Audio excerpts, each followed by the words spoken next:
Hey guys, welcome back to another video, and here I'm going to be showing you guys my acrylic application.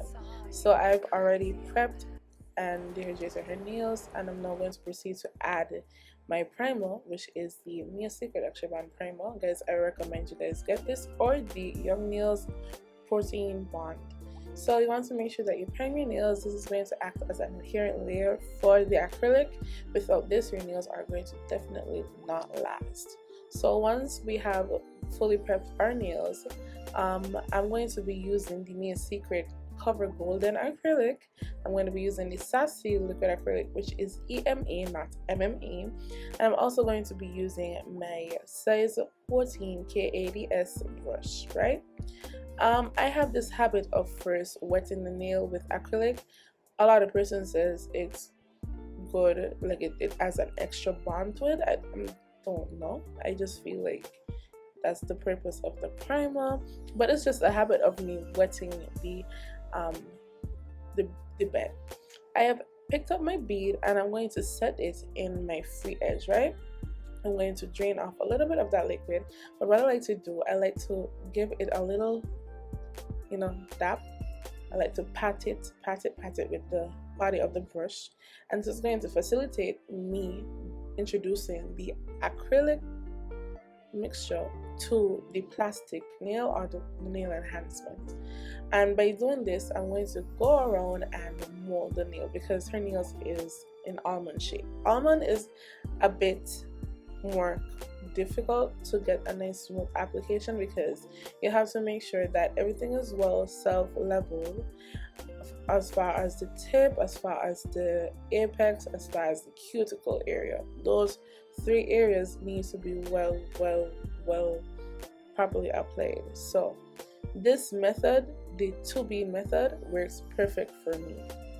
So I'm grabbing a smaller bead and I'm drenching that because I do not want all of that acrylic to, spread throughout her nails. Because what happens is, if I allow that acrylic to touch her skin and it dries, when it's time for me to seal the acrylic with my e-file, I can cut my client. So I'm just adding this and I'm making sure that I clean the sides properly as much as I can. You want to make sure that your work is neat to prevent any cutting. So here I'm going to add a second nail. I'm going to do another nail, and like I said before, you're going to take your bead, you're going to add it to your free edge, you're going to slowly and gently pat the acrylic in place. You want to make sure that whatever shape you're doing, you mold the shape. As you apply, you mold the acrylic. This is going to help reduce any excess e-filing time, and this is going to speed up your work as much as possible, and it will also keep your work clean and neat. So all you will have to do is go in and perfect those areas that need perfecting. My client's nails are very straightforward. However, this method, it could be tricky, but once you have the perfect ratio to liquid powder, the liquid to powder ratio process down pat, this is going to be easy for you. As you can see here, I already added the first bead. Now you're going to watch closely and see what I'm going to do. So I'm going to go in, make sure everything is set. Because I do work in a cold environment, it is much more easier for me to manipulate the acrylic to however I want. And then what I'm going to do now, I'm going to go ahead with a smaller bead and I'm going to add this to the cuticle, not directly on the cuticle, but just before the cuticle. What I'll do, I'm going to push this up into the cuticle, making sure that I properly seal, and I'm going to bring it down and gently go around and smooth out this and make sure I go from side to side, because as I said, you do not want any excess acrylic on the nail skin, on the nail, out of the nail bed, sorry. And this method also, it helps me not to waste a lot of acrylic. But here what happened in this finger, I sort of added a little bit more acrylic than I wanted to, than I needed. So what I want to do now, I'm going to drag everything to the center and still form the shape, right? And I'm going to go all the way to the top again, and I'm going to bring down whatever excess, because I do not want her nails to be bulky.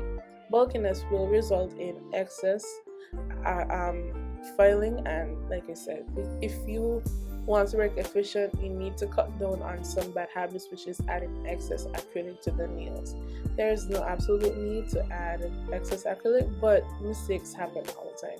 So once I have shaped and manipulated and formed the nail, you see me remove the excess acrylic. So all I'm doing now is I'm cleaning up that area, making sure that there's no rigid, lines towards the tips or any rigid acrylic, anything like that.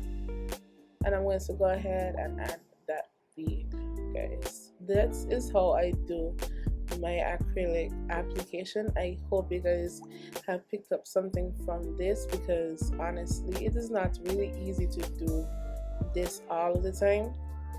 You're gonna face a lot of inconsistency within application, but if you continue to do this one method that works for you, stick to it.